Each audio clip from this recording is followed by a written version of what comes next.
Hello Virginie. Salut Sandra. Comment vas-tu ? Très bien, et toi ? Mais très bien. Alors un peu speed, hein. On va vous dire la vérité les filles, c'est que je viens à peine d'arriver en mode très speed.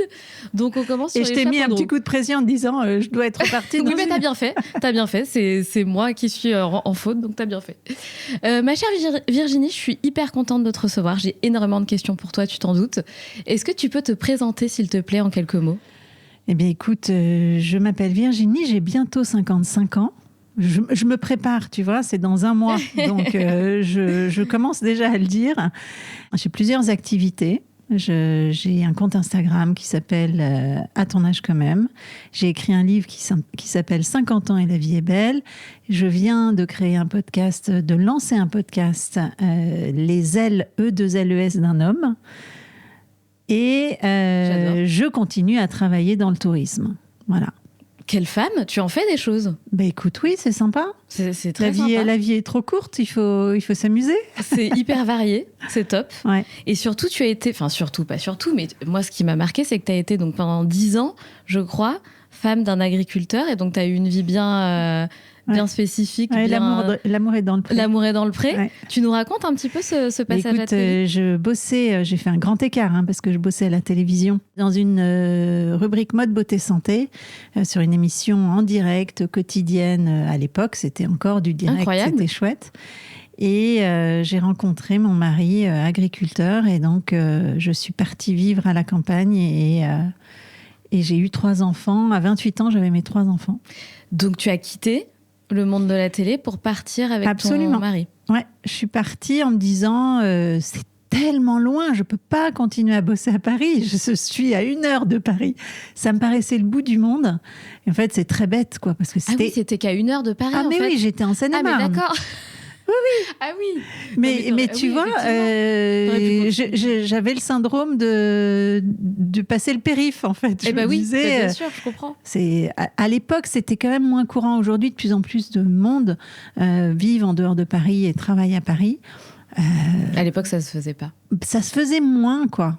Alors, je dis ça et en fait, je me suis rendu compte que j'avais plein de copains, puisque j'étais à Meaux, à côté de Meaux, qui faisaient ça tous les jours. Mais moi, quand je suis partie m'installer, c'était pas envisageable, quoi. Donc, je me suis dit, de toute façon, je vais trouver du boulot dans la com en Seine-et-Marne. Ouais, non. C'est pas vrai. Et du coup, tout est sous-traité sur Paris quand t'es si proche de Paris. Oui, j'imagine. Surtout, même encore aujourd'hui, mais surtout à l'époque...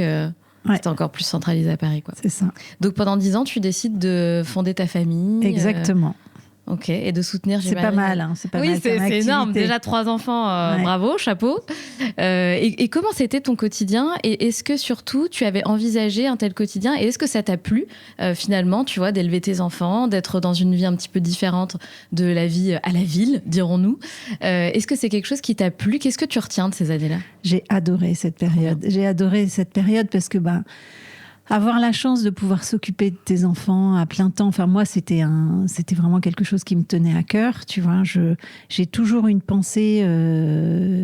Après il y a des femmes pour qui c'est important, mais je me dis à 3 mois, quand t'as un petit bout de chou, devoir le mettre à la crèche, c'est horrible. Moi je trouve ça terrible, tu vois. Je trouve ça dur. Je trouve ça dur aussi en termes d'énergie, d'avoir à gérer tes enfants le matin, les déposer à l'école ou à la crèche, aller faire ta journée de boulot et avoir une deuxième journée le soir pour profiter de tes enfants, t'occuper des devoirs, etc. Enfin, je me dis, c'est hyper dur. Donc, je me sentais très chanceuse de pouvoir, moi, avoir le temps de profiter de mes enfants.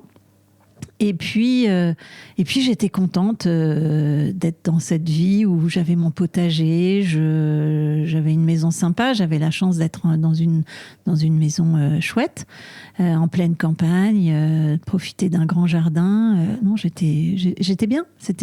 Après, je pense avoir cette propension. Alors, c'est une chance parce que je sais pas cultiver, mais j'ai cette nature à regarder ce qui est sympa dans tout ce que je vis. Et ce qui est moins sympa, Tu balayes. Ouais, je balaye. Et t'as toujours été comme ça de manière un peu innée, en fait?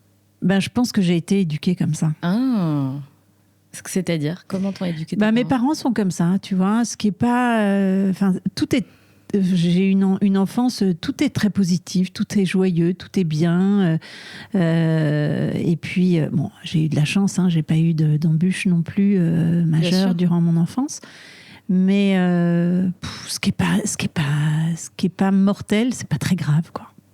Oui, tu as tout à fait raison. J'ai été un petit peu éduquée comme toi. Mon papy, qui n'est plus de ce monde, on le salue.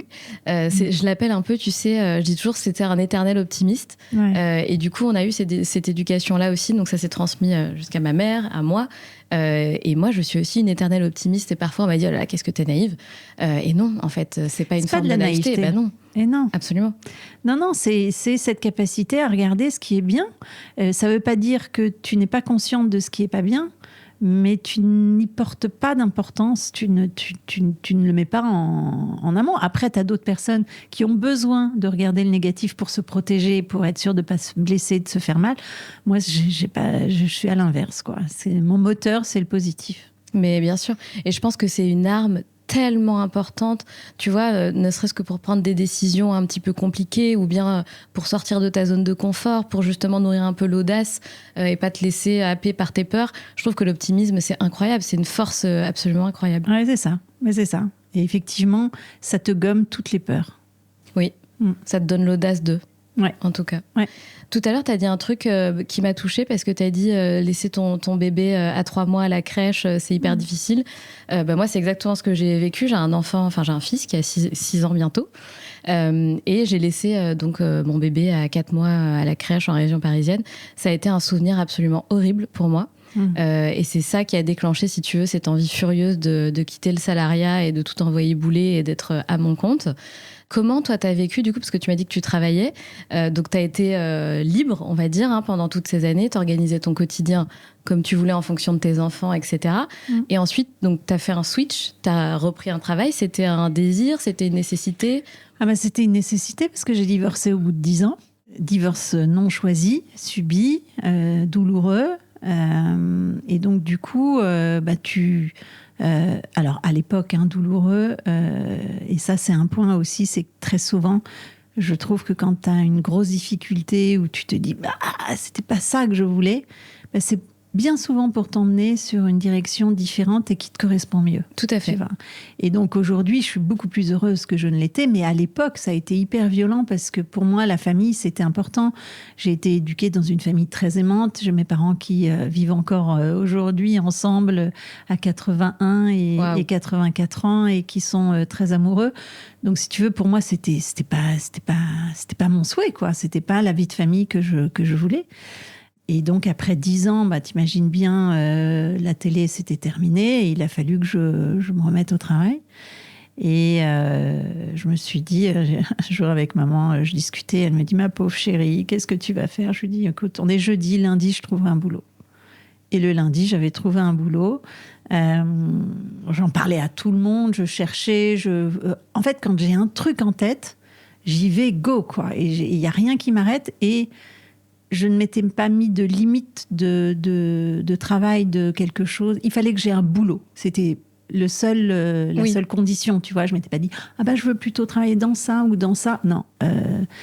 Non. Il me fallait un boulot. Donc, j'ai pris un boulot dans l'objet pub et j'étais commerciale. Et là, j'allais dans le 93 faire le tour des zones industrielles, à frapper aux portes dès 9h le matin pour vendre mes petits objets pub, mes petits stylos et mes t-shirts. Voilà. Ah, des goodies, c'est ça, des objets pub? Ouais. Ah, trop marrant. Ok. Et t'as fait ça pendant combien de temps? J'ai fait ça longtemps. J'ai fait ça... Alors, attends, j'ai commencé, j'avais 30... Ouais, j'ai dû faire ça une dizaine d'années. Mais en parallèle, très rapidement, j'ai développé une activité de VDI, de vente directe à domicile, avec un axe vente de compléments alimentaires. Et un deuxième axe où je développais mes équipes. Et là, j'ai eu jusqu'à 300 personnes.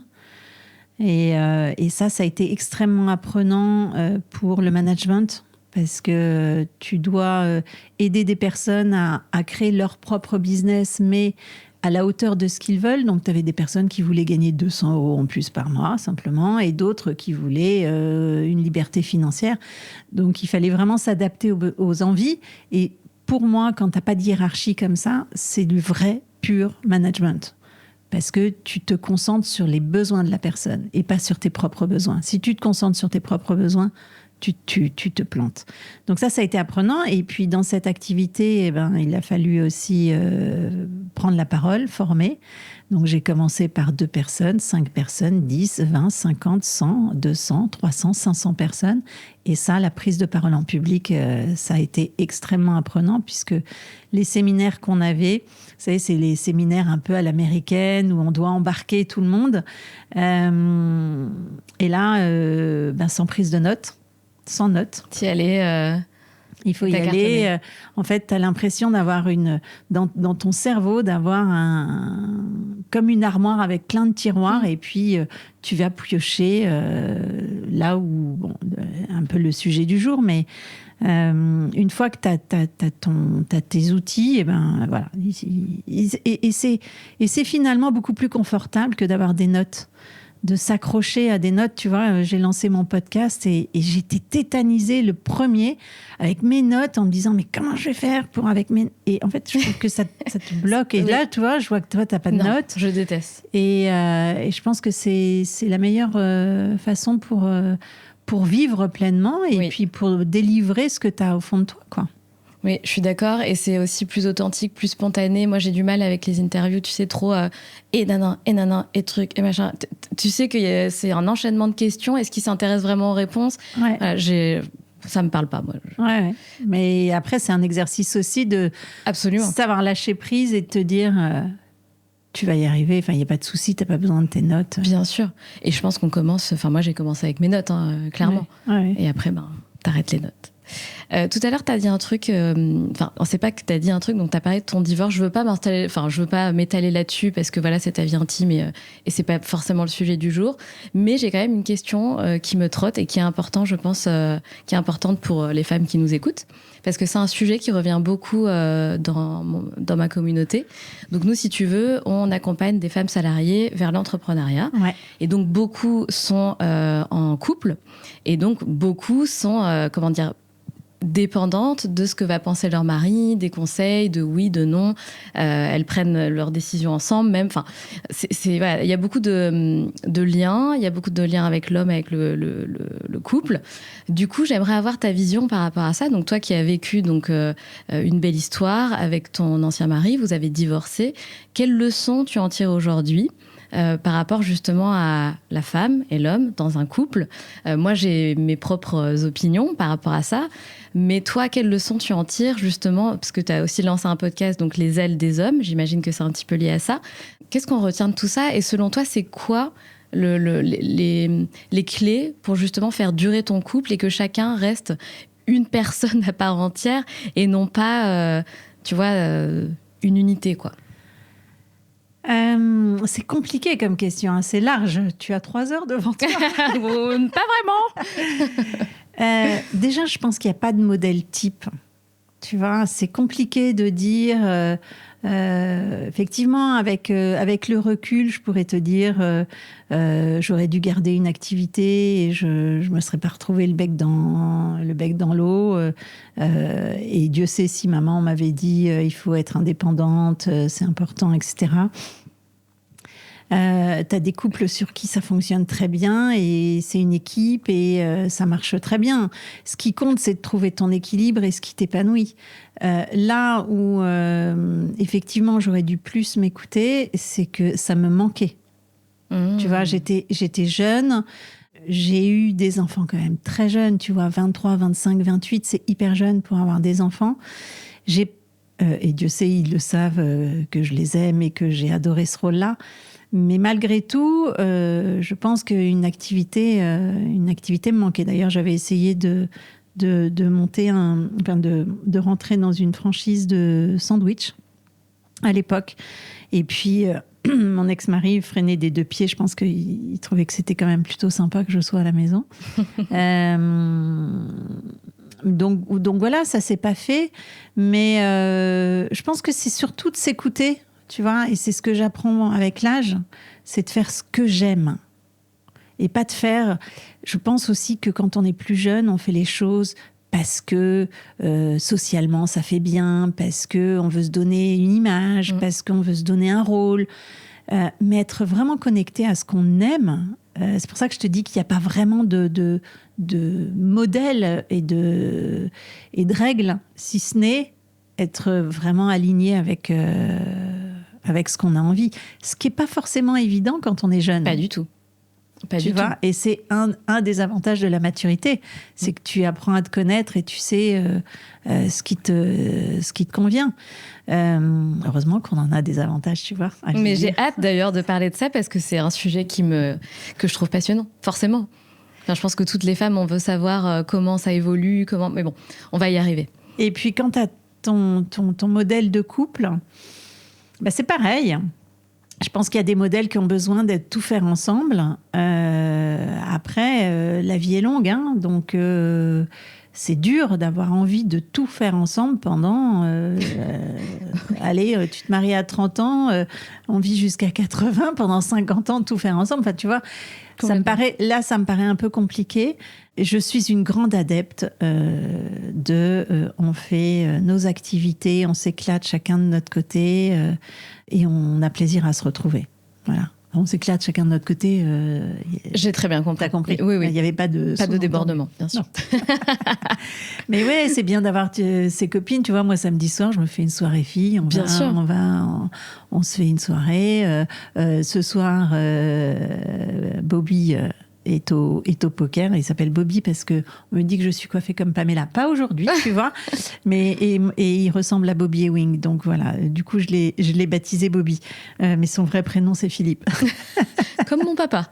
Ben voilà, tu vois. Mais il pourrait sans doute être ton père à l'âge qu'il a. D'accord. Et donc ce soir, il va au poker et voilà, il a ses soirées potes aussi. Jamais on s'est dit ah non, tu fais pas ça. Oh non, t'y vas pas. Oh non. On a vraiment le respect de la liberté de l'autre, des envies de l'autre. Et tant que évidemment, tu ne fais pas que ça, c'est aussi un équilibre. Tu vois, c'est effectivement, t'es la femme qui est jamais chez elle et que tu oublies de passer des moments avec ton mari, ta famille, ou l'inverse, un homme qui est jamais là. Évidemment, ça peut pas marcher. Mais c'est important d'avoir un bon équilibre sur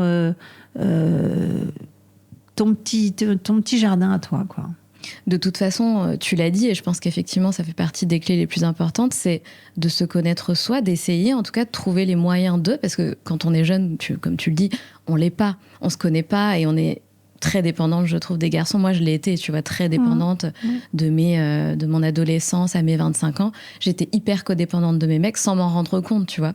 T'as envie de vivre aussi. Et c'est difficile aussi au début. Après, il y a aussi des périodes de couple. C'est-à-dire qu'au début, ça va être beaucoup plus fusionnel. T'as envie de faire plein de choses avec l'autre. T'as envie d'embrasser cette histoire pleinement. Et puis après, voilà, tu reprends un peu ta place. Je pense qu'il y a aussi des périodes, tu vois. Si dès le début, tu t'es hyper indépendante, bon.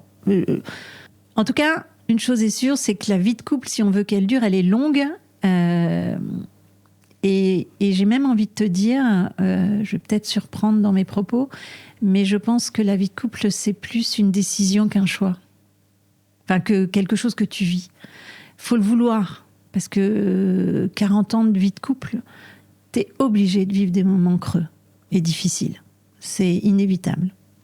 Et donc, si c'est pas vraiment une décision mutuelle, hein, de dire, même quand ce sera dur, il faudra qu'on s'accroche et passer des caps, ça peut pas durer, quoi.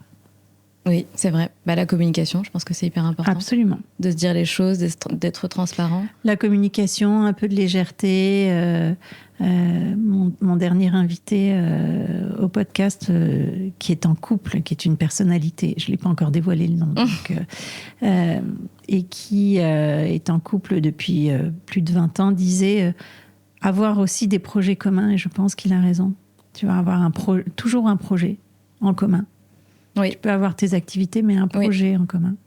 Ouais, je suis d'accord. parce que ça permet d'avoir un lien, mais hyper important quand même de donc savoir qu'on est quand même deux personnes à part entière.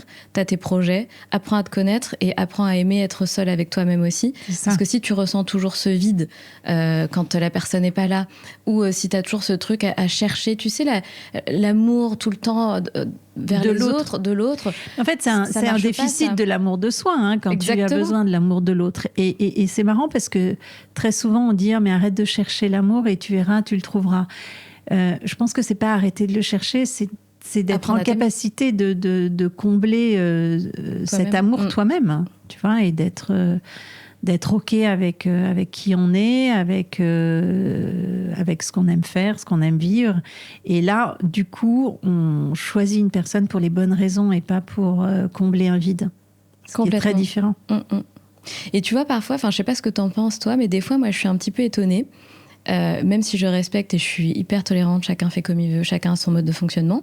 Mais souvent, j'entends des femmes dire « Ah je vais quand même en parler à mon conjoint pour voir ce qu'il en pense, etc. » Mais alors, soit je suis très égoïste et je fais pas les choses comme il faut, mais moi, ça ne me viendrait pas à l'idée de dire « Attends, je vais en parler à mon conjoint pour voir ce qu'il en pense. » Je peux pas, en fait. J'estime que les décisions que je prends pour moi, elles sont pour moi, sauf si ça a un impact, évidemment, dans le couple et dans la vie de famille. Ouais. Mais pourquoi j'irais demander à mon mari ce qu'il en pense? Enfin, je sais pas. Je sais pas. Je sais pas ce que t'en penses.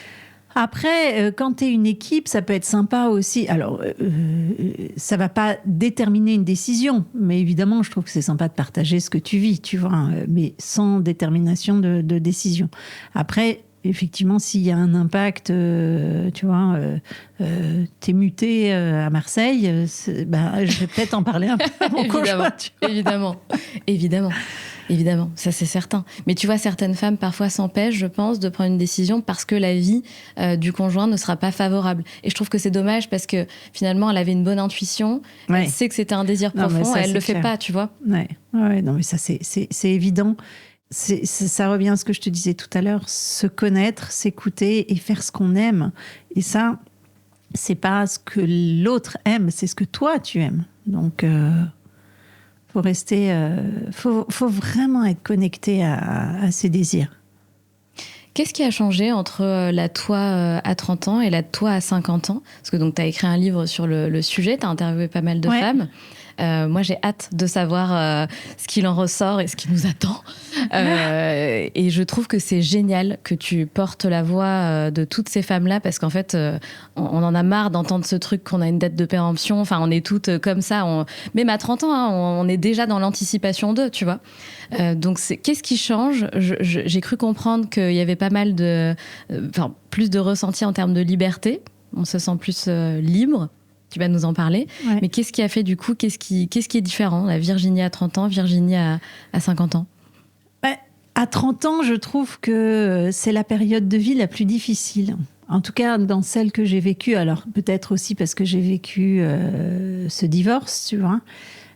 Et que moi, j'avais vécu la maternité avant. Donc, tu as des femmes qui vont vivre à 30 ans, donc ça peut ne pas être le cas. Mais à 30 ans, malgré tout, même si tu as tes enfants à cette période de vie, justement, tu as l'éducation de tes enfants, c'est une grosse pression. Tu as une pression sociale de réussite professionnelle. Tu as une pression financière parce que bien souvent, tu as fait un emprunt et tu dois rembourser ton emprunt immobilier.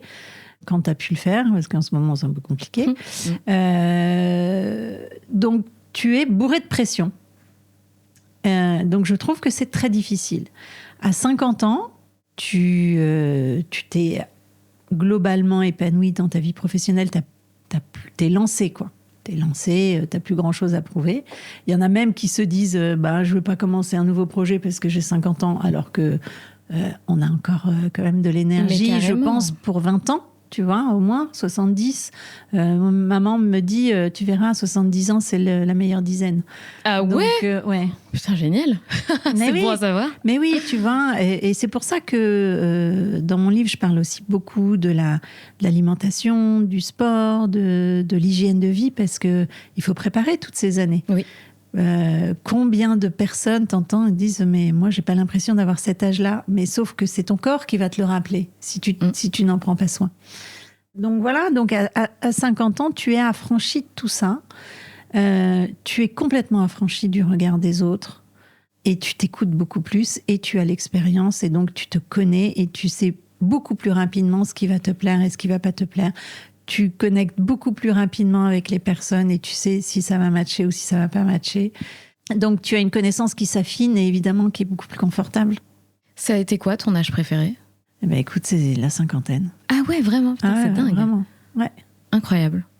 Largement. Alors, il y a aussi sans doute le fait que je m'éclate aujourd'hui professionnellement. Probablement. Que je suis très bien dans mon couple, que je suis une jeune grand-mère et que voir ma fille s'épanouir dans son rôle maternel, c'est magique.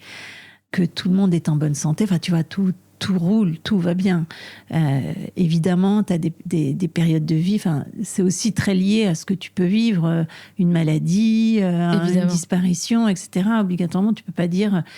Mais pour moi, ouais, la cinquantaine, c'est une super dizaine. Je me réalise professionnellement, je m'éclate. J'ai démarré ce compte à 52 ans en faisant du longe-côte, tu vois. Je me dis, tiens, pourquoi est-ce que je ferais pas ça ?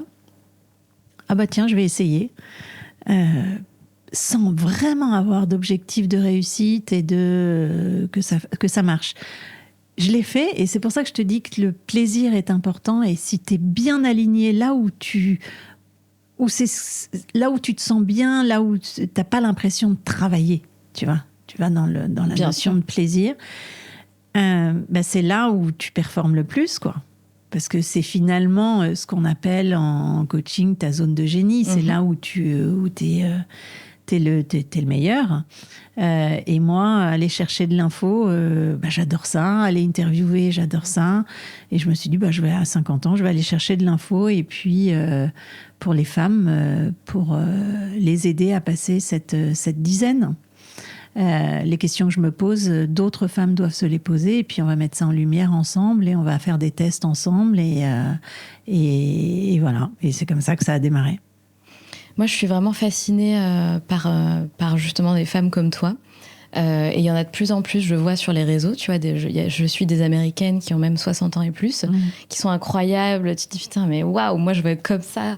J'ai ma mère aussi, donc ma mère elle a 65 ans, elle a eu donc l'amour de sa vie qui était mon beau-père pendant des années, donc elle avait quitté mon papa pour mon beau-père, bref, qui n'est plus de ce monde aujourd'hui. Et j'ai eu très peur quand on a perdu mon beau-père, parce qu'il était malade, bref. Je me suis dit, mince, qu'est-ce que ma mère va devenir, entre guillemets, qu'est-ce qu'elle va ressentir, est-ce qu'elle va se laisser, tu vois, happer dans un truc un peu de dépression et ça va être compliqué, bien que ce soit pas du tout sa personnalité, mais tu te dis c'est l'amour de sa vie, enfin c'était, on les appelait les siamois, enfin bref. Et en fait c'est incroyable, elle vit une période, je te jure, je redécouvre ma mère autrement. Enfin, c'était déjà une femme très forte, carriériste, belle femme et tout, et là waouh, c'est un truc de fou. Déjà, elle fait plein de trucs qu'elle n'a jamais fait. Tu vois, genre, elle va te gravir des sommets, faire de l'alpinisme, elle vit des aventures, elle rencontre des gens. Enfin, c'est vraiment extraordinaire. Et tu vois, je me dis, putain, mais c'est génial, parce que moi qui appréhende beaucoup la vieillesse, comme beaucoup de jeunes femmes, je pense, et ben, je me dis, c'est trop cool. Moi, si j'ai cette vie-là à 65 ans, génial. Mais qu'est-ce que tu appréhendes dans la vieillesse ? C'est ça qui est intéressant de comprendre. Je pense que c'est le rapport au corps. D'ailleurs, je voulais te poser cette question-là aussi. Tu vois, je me dis, est-ce que... Alors ça va te sembler peut-être bizarre. Est-ce que j'arriverai encore à me regarder dans un miroir ? Mais c'est vrai que c'est difficile. C'est vrai que c'est pas... On est encore dans une société où le culte de la beauté est important, tu vois, où malgré tout... en restant très positive, de plus en plus, tu as cette acceptation du vieillissement et cette mise en avant qui est faite. Mais oui, vieillir, il y a un travail d'acceptation à faire, mais c'est un travail supplémentaire qui te permet aussi d'accepter. Mais c'est pour ça aussi que, si tu veux, il y a une notion d'acceptation qui est... non évitable. Oui. Tu vois, il y a des choses que tu c'est comme ça. Tu vas vieillir, ta peau va s'affaisser, tu vas plus être aussi ferme, tu vas avoir des rides, etc. Et en même temps, tu peux faire des choses. Aujourd'hui, tu peux faire plein de choses. Bien sûr. Tu vois, moi, ce matin, avant de venir, j'ai fait 1 heure de muscu. C'est pas le truc qui m'amuse le plus, mais je le fais parce que je me sens mieux dans mon corps quand j'entretiens ma musculature, et je le fais aussi pour préparer ma vieillesse, tu vois. Et c'est pas refuser de vieillir, hein. Tu vois, je vais pas faire du sport pour avoir le corps que je veux avoir à 20 ans. Je fais du sport pour préparer. Parce que j'ai envie d'être bien. Tu vois, ta maman, si elle fait tout ce qu'elle fait aujourd'hui, c'est parce qu'elle est en pleine santé. Oui. Et c'est ça. Aujourd'hui, je pense qu'arriver à 50 ans, 55, 60, il faut lâcher sur la beauté et il faut plus se centrer sur la santé, le bien vieillir, être enfin, tu vois, c'est un privilège quand même d'arriver à cet âge-là. Tu vois. Et à côté de ça, tu vois, j'ai enregistré un podcast l'autre jour et on m'a dit, bah oui, mais tu dis tout ça, mais tu t'es fait lifter. Ah, ils sont chiants, les gens. Mais c'est vrai. Enfin, tu peux te poser la question, elle est légitime, tu vois. Mais je me suis pas faite lifter pour rajeunir, je me suis faite lifter pour gommer des traits. Si tu regardes les photos avant-après, j'avais des poches, j'avais les traits qui... Je faisais vraiment pas sympa, quoi. Je faisais pas sympa et je faisais crever. Alors que j'ai une énergie de dingue. Donc ouais. C'est moi qui ne me reconnaissais plus. Et c'est drôle, tu vois, j'avais pas prévu ce truc. Et c'est en allant interviewer pour mon compte Instagram un chirurgien esthétique qui fait des choses absolument magnifiques. Eh bien, tu nous donneras son contact, ses coordonnées. Je pense qu'il y en a plus d'une qui est allée le voir parce que j'ai partagé mon lifting sur mon compte Instagram. Mais trop bien. Mais moi, je sais que je ferai tout ce qu'il faut. Je serai doublement liftée. Et tu vois, c'est pas pour rajeunir, parce que tu fais jamais plus jeune. Tu vois, je pense que je fais relativement mon âge. Mais j'ai plus l'air fatiguée comme j'avais l'air fatiguée.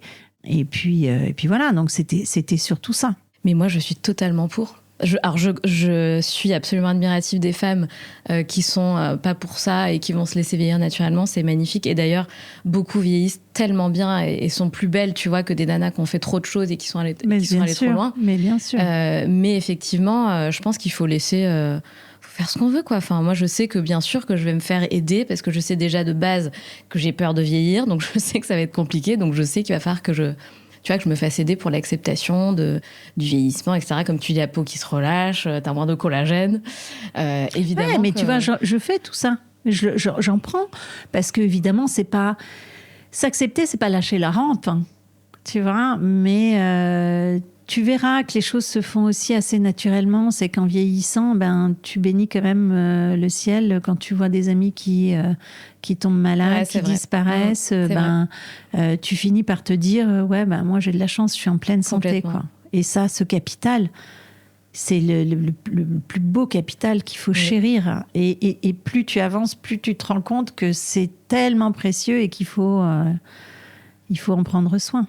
Beaucoup plus que la beauté. C'est ça. Et puis, tu sais, maman me disait, et je trouve qu'elle a tellement raison, la beauté passe, et ça, c'est inévitable, mais la classe reste. Oh, j'adore. Voilà. C'est vrai. Alors, oui, la beauté passe, oui et non. Enfin, tu vois, t'es hyper belle, en plus d'avoir la classe, j'ai envie de te dire. C'est gentil, mais c'est vrai. Je suis pas encore très vieille. Oui, mais bon, tu vois, moi, je me... Non, mais c'est quelque chose qui peut, à 50 ans, t'es pas forcément comme toi. Toutes les femmes vieillissent pas aussi bien. Alors oui, liftées, pas liftées. Et je trouve que moi, j'adore justement voir des femmes qui ont cette classe, cette beauté. Ça fait du bien, en fait. Tu vois, on en a marre de voir des Georges Clooney, les stars, ils ont 80 piges, ils sont extraordinaires. Stop, en fait. Nous aussi, on vieillit aussi bien que les hommes et il faut arrêter ce truc-là, quoi.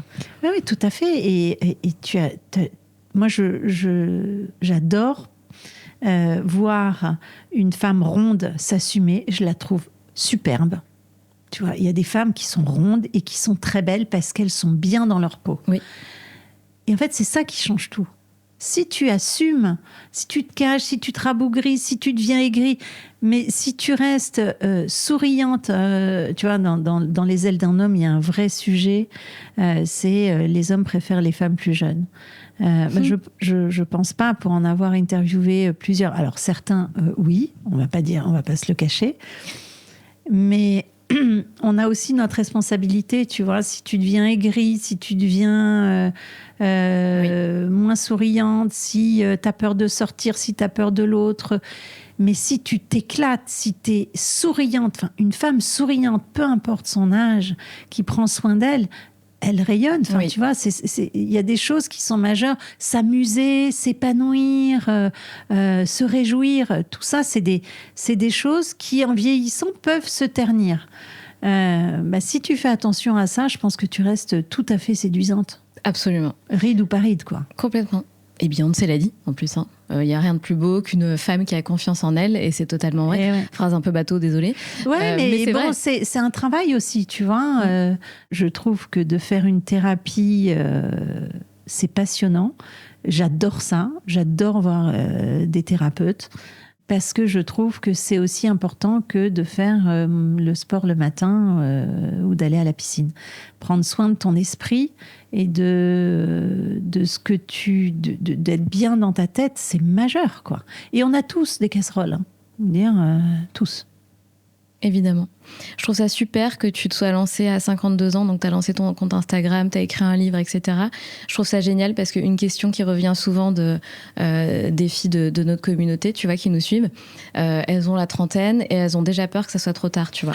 Ouais. Voilà. Donc rappelons-le, on peut faire des trucs extraordinaires à tout âge, à 50, à 60. Tu vois, j'ai lancé mon podcast le mois dernier et je vais avoir 55. J'adore.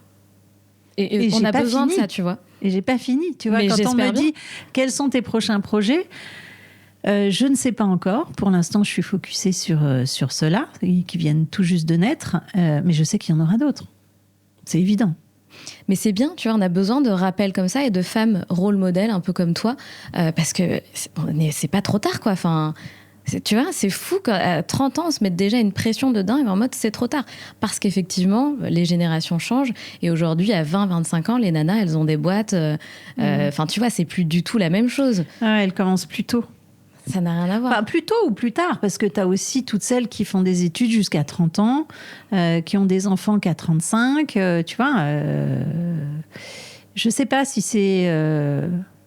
tu vois, moi, mes enfants me disent « Oui, mais c'est ta génération d'avoir des enfants tôt. » Je dis « Non, ma génération, déjà, c'était plutôt 28-30 ans, tu vois. » Moi, à 23, maman, j'avais encore plein de copines étudiantes. C'est hyper jeune. C'est très, très jeune. Ben oui. Oui, je pense que ça change. Je pense qu'effectivement, on va moins faire des bébés à 20-25 ans. Je pense qu'on va plus les faire à 30-40 ans, tu vois. Ouais. De ce côté-là, ça a pas mal évolué parce que la femme, quand même, il y a un peu aussi toute cette rébellion. Enfin, je sais pas d'ailleurs quel est le ressenti des femmes de 50 ans, mais tu vois, nous, autour de la trentaine, on est encore un peu en mode rébellion. Il y en a marre de ces inégalités entre les hommes-femmes. Je pense qu'on a encore vachement de choses à prouver. Et les femmes de 20 ans, je pense que c'est ça aussi, tu vois. Si elles deviennent chefs d'entreprise à 25 ans, c'est parce qu'elles veulent pas. Et il y a vachement de trends sur les réseaux sociaux, je sais pas si tu as vu, cette idée de c'est qui l'homme riche ? Bah, c'est moi, en fait. Je ne dépends pas d'un homme.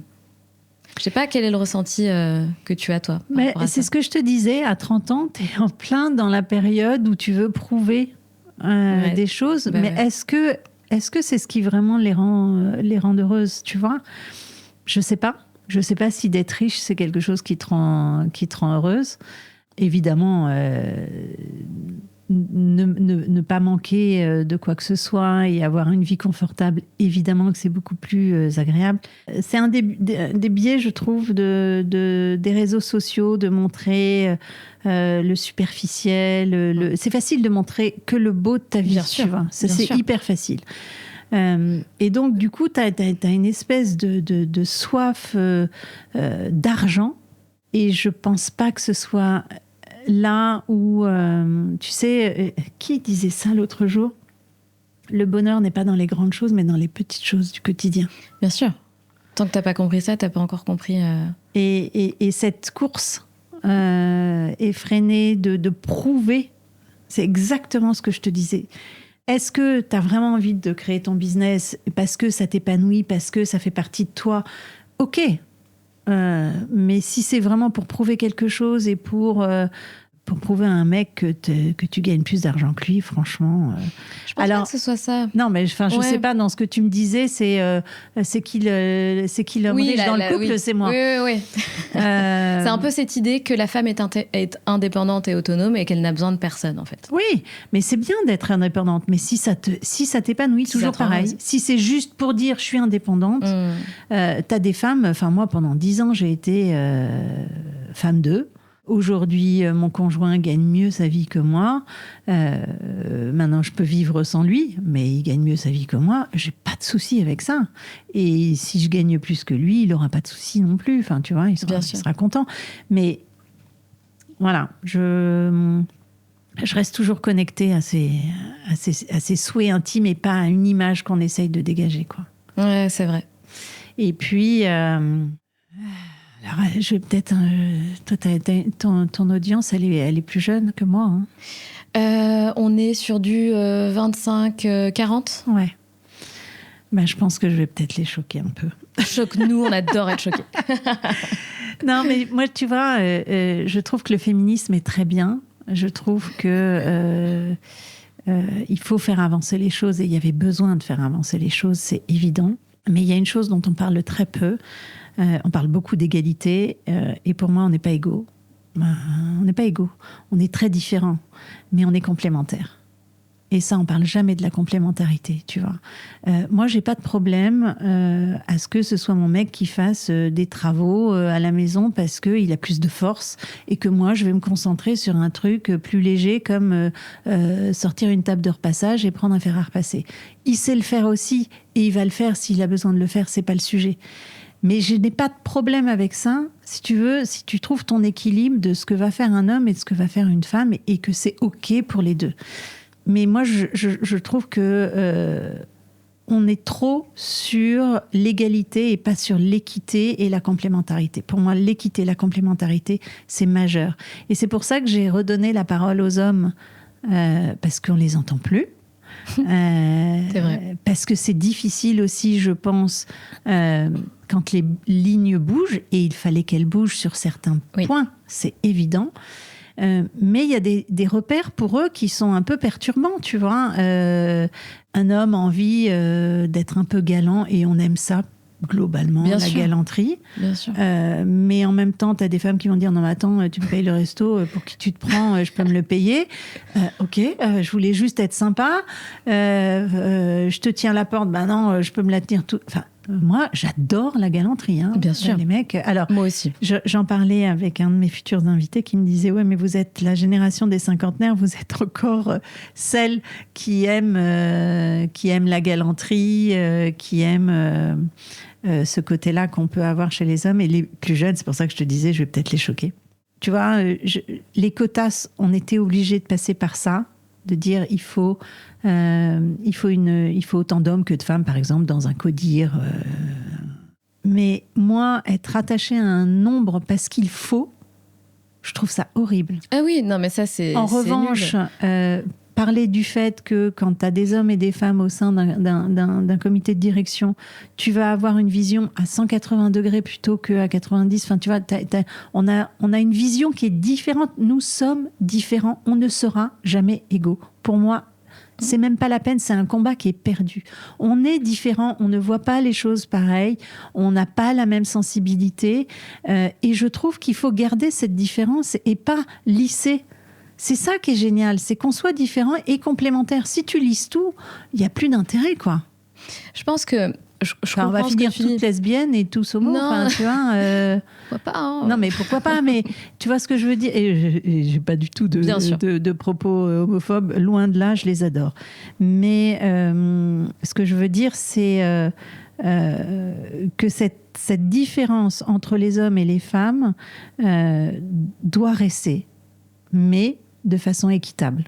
Que tu aies un homme, une femme au même poste et qu'ils ne soient pas rémunérés de la même façon, ça c'est pas entendable. Mais voilà, j'espère que j'aurai réussi à me faire comprendre. Oui, sans c'est très clair, mais je pense que ce besoin, si tu veux, d'égalité, c'est évidemment pas, même si je suis d'accord avec toi, ça déborde un petit peu. Parfois, on a des comportements masculins, etc. Mais je pense que ça vient de plusieurs choses. Alors, déjà, laissons aussi, tu vois, la liberté des hommes. Bon, bah, s'ils préfèrent faire les courses et faire le ménage, c'est son truc. Moi, mon mec, il fait les courses, il fait le ménage. Exactement. Moi, je monte les meubles, tu vois. Et c'est comme ça. Et c'est pas parce que... Moi, il fait les courses, tu vois, et je cuisine. Voilà, on s'est réparti les tâches comme ça. Voilà. Je pense que chacun est différent. Les hommes sont complémentaires. On sera jamais pareil. On le voit très bien dans la manière de communiquer, d'agir, de ressentir. On n'est pas pareil. Par contre, effectivement, tu vois, dans le monde du travail, c'est vrai qu'il y a beaucoup de femmes qui ont été un petit peu, qui se sont senties un petit peu écrasées ou pas assez écoutées. Mais moi, la première, ça m'est arrivé en entreprise. Ça, tu poses une question et puis on va répondre au mec qui est à côté de toi. Eh ben oui, voilà, ça stop. Non mais, tu vois. Mais on est d'accord. Ça c'est presque de l'injustice, tu vois. Ça l'est, complètement. Oui, c'est pas presque, c'est de l'injustice. Mais en revanche, je pense que même au sein d'une société, il y a des choses sur lesquelles les femmes vont avoir une plus grande sensibilité. Tu sais que c'est marrant, ça me fait penser aussi à un autre truc qui est un peu rien à voir. Mais bon, c'est peut-être sur la complémentarité. En Asie, en Chine, ils n'embauchent pas sans faire ton thème astral parce qu'il y a des... Trop marrant. Ouais, parce que en fait, il y a des affinités qui se font et qui font une force, tu vois. Et c'est ça qui est compliqué dans une entreprise, c'est de réussir à trouver le potentiel et potentialiser aussi les personnes, parce que je pense qu'un bon dirigeant, c'est celui qui est capable de faire monter aussi ses collaborateurs en compétences, tu vois. Mais le travail d'équipe, d'être complémentaire, c'est que tu as des sensibilités différentes pour avoir cette complémentarité. Donc, on ne peut pas être égaux. Tout à fait. Tout à fait. Tout à fait. Et je pense aussi, après on passe la parenthèse, mais il y a quand même un point important à rappeler, c'est aussi, tu sais qu'il y a eu quand même pas mal de débordements, on le sait, 95% des comportements asociaux, ce sont des hommes. Et il y a aussi ce truc-là où je pense que à un moment donné, on s'est plus senti en sécurité et le fait de peut-être reprendre le pouvoir, reprendre le dessus, nous permet de nous sentir un petit peu plus en sécurité. Et c'est ça, c'est pour rebondir sur ce que tu disais tout à l'heure, les hommes ont moins la parole. Effectivement, c'est un petit peu des dommages collatéraux, j'ai envie de dire, parce qu'il y a eu trop de débordements, trop de problèmes. Et finalement, aujourd'hui, oui, c'est les femmes qui prennent un peu le dessus et qui portent la voix, mais... parce que je pense qu'on a besoin de ça maintenant. Et ensuite, j'ose espérer, tu vois, que ça va un petit peu venir se rééquilibrer. Oui, t'es obligé effectivement, certainement, de passer par une période un peu excessive, voilà. Entre guillemets. Mais le ensemble, c'est quand même vachement bien, tu vois. Ça arrivera. Tu vois, au sein d'une entreprise ou au sein d'un couple, c'est ensemble. On peut pas polariser tout. On peut pas dire c'est tout blanc, c'est tout noir. Le gris, c'est quand même aussi sympa, tu vois. Donc, je trouve que parfois, ça manque un peu de nuance et d'écoute de l'autre. Et pour autant, il faut faire avancer les choses. Donc, tu as raison, il faut certainement passer par là. Ouais. Une petite phase de rébellion. Je crois que c'est comme ça que les femmes ont toujours obtenu plus de droits. Et ça a toujours été par une phase de rébellion, de non-respect des règles. Et ensuite, tu vois, ça s'est un peu rééquilibré. Ouais, c'est possible. Qu'est-ce qui t'a donné envie d'écrire ce livre ? Qu'est-ce qui fait que toi, Virginie, tu t'es dit, OK, moi, je vais écrire un livre sur justement les femmes de 50 ans et plus. Alors écoute, j'avais déjà écrit un bouquin à 40 ans, quand après mon divorce, j'ai aidé tellement de copines à passer ce cap, puisque je l'avais passé avant. J'avais écrit un bouquin, j'avais même imaginer monter une plateforme de rencontres féminines parce que tu as plein de nanas. En fait, quand tu divorces, tu te retrouves très souvent isolée. Parce que tu t'occupes bien souvent de tes enfants. Oui. Tu as la garde de tes enfants, encore aujourd'hui. Et puis, tu sors moins. Et quand tu as envie de sortir, les amis en couple vont inviter plus des couples que des personnes célibataires. Pas méchamment, forcément.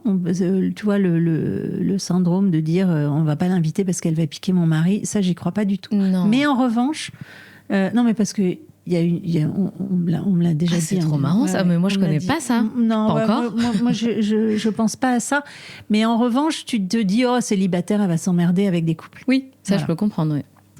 Et donc, j'avais cette idée de créer une plateforme pour que les femmes puissent se rencontrer. Et je m'étais même dit, je pourrais créer des événements dans des boutiques avec des marques, etc. Et ça leur fera un coup de pub et les nanas se retrouveront. Et tu vois, aujourd'hui, c'est ce que je fais avec mes soirées papotes. Donc, c'est assez rigolo. Donc, oui, tu vois, écrire, c'était quelque chose, mais dans l'intérêt de la femme, ça me branchait. Et en revanche, j'ai pas eu encore, au moment où j'ai écrit mon livre, je n'avais pas eu encore ce désir, mais Larousse est venue me chercher en me disant... Ah, c'est dingue. Ouais, Larousse est venue me chercher en me disant, voilà, on voudrait mettre la femme de 50 ans en avant, mais on veut le faire exactement comme vous le faites avec votre compte Instagram. Donc, voilà, est-ce que vous êtes OK? Est-ce que vous avez envie d'écrire un bouquin? Comment vous aimeriez l'écrire? Quel style, etc. Et j'ai dit, moi, je voudrais être sur 5 piliers, puisque pour moi, c'est les 5 piliers essentiels: mode, beauté, santé, sport, nutrition et psycho, pour être bien. Et avec une multitude de tips. Je voulais que ça se lise très facilement comme un magazine, tu vois, sur des conseils sur 2 pages maximum. Trop bien. Voilà, donc c'est Larousse qui est venue me chercher. Eh ben, félicitations. Franchement, c'est un super beau projet. Et je trouve que c'est une excellente idée. Alors peut-être que tu le feras ou pas un jour, mais justement de se pencher sur les femmes 40 ans, 50 ans et plus, parce que je pense qu'il y a plein de choses à faire encore qui ne sont pas... Mais il y a plein de choses, mais une fois que c'est passé, t'es plus dedans, tu vois. Quand j'étais dans la période du divorce... quand tu vis vraiment le truc, quand tu aides beaucoup de copines, là, tu vois, je suis plus dans la cinquantaine et d'aider les femmes de 50 ans. Le divorce, il y en a qui divorcent à nos âges, hein, mais il a plus fait partie de ma vie entre 30 et 40. Je comprends. Oui, il y a un temps pour tout et t'as laissé passer cette vague-là, mais peut-être qu'il y a autre chose qui viendra. Ça fait plus partie de moi. Ça fait maintenant, je suis remariée depuis 2 ans, mais je suis en couple depuis 15 ans, tu vois. Donc tu t'es mariée il y a 2 ans, tu t'es remariée. Mais je me suis remariée avec mes enfants nos enfants comme témoins, puisqu'on a 5 enfants. Waouh. Bah oui, t'en as 3 et puis il en a 2. Donc voilà, c'est ça. On a 5 enfants et nos enfants étaient nos témoins et on a fait un mariage juste avec eux et c'était top. C'est trop génial. Tu as un petit mot en face de toi. Ouais. Ne t'inquiète pas. Depuis tout à l'heure. Qu'est-ce que je vais devoir faire? Et on va terminer cet échange là-dessus. Donc en fait, chaque invité écrit une question, un petit mot. Je ne sais pas ce que c'est, donc on va le découvrir ensemble. L'invitée précédente, donc c'est celle qui était là hier. Donc elle a écrit un petit mot pour toi. Elle ne sait pas qui tu es, elle ne connaît que ton prénom. Donc je t'invite à prendre ce petit mot, à le lire et à y répondre en direct. À destination de Virginie, quelle est ta prochaine occasion de sortir de ta zone de confort? Écoute, qu'est-ce que je pourrais dire? Parce que moi, j'adore ça, sortir de ma zone de confort. Je trouve que c'est... je vais y répondre, hein, mais je cherche en même temps que je parle. C'est une bonne stratégie, ça. Non, mais la zone de confort, c'est vachement intéressant parce qu'en fait, elle est malléable. C'est-à-dire que au début, tu as une zone de confort qui est quand même assez restreinte, et puis tu vas faire une petite chose, tu vas la refaire, et puis tu vas la refaire, et puis tu vas la refaire, et ça va finir par être confortable. Donc ça veut dire que ta zone de confort, elle va s'agrandir. Et puis après, tu vas passer encore à l'étape supérieure. Donc, écoute, là, quand même, depuis 52 ans, j'en ai passé des caps de zone de confort, puisque en créant mon compte Instagram, en me mettant en scène sur ce lifting, c'était assez touchy. Je me suis dit, est-ce que je vais pas me faire démonter en me disant, mais attends, tu prônes le bien vieillir et puis tu te fais lifter. J'ai pas eu ça du tout. Mais vraiment pas du tout. Au contraire, les femmes étaient contentes de cette transparence, tu vois, et de lever le voile sur des tabous. Et de montrer qu'il y avait des choses très bien qui existaient. Quand j'ai écrit mon bouquin, faire ton podcast, tu vois, le premier podcast, je pense que c'est loin pour toi, mais tu dois t'en souvenir. Oui. Le premier épisode, il est hyper challengeant. Je l'ai refait plusieurs fois. Heureusement, c'était avec ma sœur. Ouais, tu vois. Et moi, j'avais Samuel Le Bihan devant moi qui enchaînait 7 interviews. Il n'avait pas le temps de le faire. Ah ouais, non. Tu vois. Franchement, j'ai vraiment, vraiment, vraiment eu la trouille. Un truc que t'as toujours voulu faire mais que t'as jamais fait? Eh bien, écoute, la prochaine étape, c'est de prendre la place de Michel Drucker, peut-être. Eh ben, formidable, Virginie. On te le souhaite. Ou Oprah Winfrey, allez. Mais carrément. Ah, mais moi aussi. Moi, je veux être Oprah Winfrey. Pardon. Très belle ambition. Je te le souhaite. Ouais, j'aimerais bien. Alors, je ne sais pas si ce sera à la télé ou si ce sera sur une chaîne YouTube ou si ce sera... Mais tu vois, c'est marrant, l'autre jour, quand je suis allée... j'étais dans le métro pour aller faire l'interview de Samuel Le Bihan et je me disais, je fais ce que je rêve de faire depuis 20 ans. À tout le monde, je disais, je rêve d'être Micheline Drucker, j'ai envie d'être Micheline Drucker. D'ailleurs, j'avais contacté Marie Drucker pour l'interviewer et je lui avais dit, ça me fait drôle de vous envoyer un message parce que je dis à tout le monde que je rêve d'être Micheline Drucker. Et du coup, maintenant, Marie Drucker m'appelle Micheline. Ah, mais c'est trop génial. Bravo en tout cas d'avoir réalisé tous tes rêves et j'ai l'impression que tu es sur une belle lancée qui ne va pas s'arrêter. Je te propose de regarder la petite caméra du milieu et de faire un dernier petit mot à toutes ces femmes qui ont entre 30 et 40 ans et qui n'arrivent pas à se lancer, elles sont bloquées, justement, elles n'arrivent pas à élargir leur zone de confort comme tu viens de le dire. Qu'est-ce que tu pourrais leur dire pour les aider à se lancer ? Les filles, qu'est-ce que vous risquez ? Un oui, c'est génial. Un non, c'est pas un non définitif, c'est un non pour le moment. C'est peut-être pas le bon chemin, mais finalement, vous ne pourrez jamais réussir si vous ne risquez pas. C'est ça qui doit vous motiver. Et puis surtout prendre du plaisir. Où est-ce que je prends du plaisir ? Qu'est-ce qui m'éclate ? Qu'est-ce qui me fait du bien ? Qu'est-ce qui me remplit de joie ? Et ça, c'est essentiel, parce que si vous le faites pour gagner de l'argent, pour une reconnaissance sociale, sans être vraiment connecté à ce qui vous plaît, ça peut moins bien fonctionner, à mon sens. 100% aligné avec ce que tu dis. Donc les filles, vous avez compris, allez-y, lancez-vous, il n'est pas trop tard et c'est même tôt, donc faites-le maintenant et ça sera, je pense... 30 ans, mais vous êtes des gros bébés, les filles, voyons. Il faut y aller, quoi. Il faut y aller. Ah ouais. Non, mais 30 ans, il y a tellement... vous pouvez même démarrer, vous planter, recommencer. Aux États-Unis, les échecs sont valorisés. Ouais, sont valorisés. Vous allez voir un banquier aux États-Unis, plus vous avez fait d'échecs, plus il va vous prêter de l'argent. Parce qu'il se dit, elle a de l'expérience, ou il a de l'expérience, et donc il ne va pas les refaire, ces conneries. En France, échec, on se dit, ça y est, tout s'arrête. Mais non, c'est une expérience, il n'y a pas d'échec, il n'y a que des expériences. C'est une succession d'expériences. Moi, si vous saviez le nombre de métiers que j'ai eus, j'ai été... Alors, si je fais à la télé, agricultrice, enfin, je m'occupais de la compta de mon mari, bonne petite épouse à la campagne, maman, parce que c'est un métier à part entière, commercial dans l'objet pub, VDI, développer le réseau d'indépendants dans la forme et le bien-être, commercial dans le tourisme, décoratrice. Et j'en oublie un. Et là, je continue à travailler. Je m'occupe d'une salle de réception, toujours chez ce tour opérateur. Mais je veux garder cette activité parce que j'aime bien avoir plein d'activités. Peut-être que ça me rassure. Mais voilà, de toute façon, aujourd'hui, on peut faire 5 activités en même temps. Enfin, c'est pas un souci. On a retiré les cloisons. Donc, allez-y. En plus de votre boulot, vous pouvez tester aussi. Je pense que ça va leur faire énormément de bien de l'entendre d'une femme mature et pas d'une nana de 25 piges. Tu vois, je pense qu'on est un peu saoulés aussi. On les adore, les nanas de 25 piges. Mais je pense qu'on a besoin d'avoir d'autres modèles. Donc, je pense que ça va leur faire beaucoup de bien. J'en suis certaine, en tout cas. Eh ben, j'espère. Ce sera avec plaisir, en tout cas. Les filles, pour celles qui nous écoutent sur les plateformes audio, n'hésitez pas du coup à nous laisser 5 petites étoiles, ça nous fait hyper plaisir, et à vous abonner évidemment au podcast. Et pour celles qui regardent la vidéo, n'hésitez pas à poser des questions en commentaire pour Virginie, à liker si vous avez aimé cet échange et évidemment à suivre la chaîne. Virginie, je te dis à très bientôt et merci infiniment. Un grand merci à toi, à très bientôt. Merci Virginie. Et puis les filles, on y va. Salut Virginie. Salut.